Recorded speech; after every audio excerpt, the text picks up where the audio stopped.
வேர்க்கடலை லட்டு பண்ணுறதுக்கு கடாய் வச்சு நான் 1.5 கப் அளவுக்கு வேர்க்கடலை சேர்த்துருக்கேன். இதை வந்து நல்லா வறுத்து எடுத்துக்கலாம், கரிஞ்சு போகாமல் இருக்கணும்.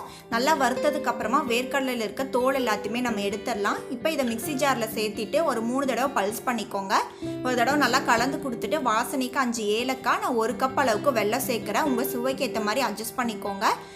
2-3 தடவை பல்ஸ் பண்ணி இந்த மாதிரி கலந்து கொடுத்து அந்த வேர்க்கடலையில் எண்ணெய் பிரிஞ்சு வரும் இல்லையா, ஸோ அந்த எண்ணெயிலே நம்ம வந்து நல்லா உருண்டை பிடிச்சிக்கலாம்.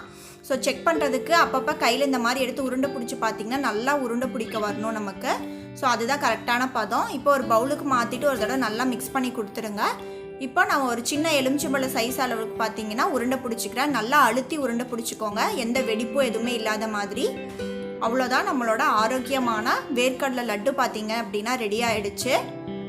கண்டிப்பாக நீங்களும் ட்ரை பண்ணி பாருங்கள். அண்ட் என் சேனலுக்கு யாராவது சப்ஸ்கிரைப் பண்ணாமல் இருந்தீங்கன்னா கண்டிப்பாக சப்ஸ்கிரைப் பண்ணிவிடுங்க. தேங்க்ஸ் ஃபார் வாட்சிங்.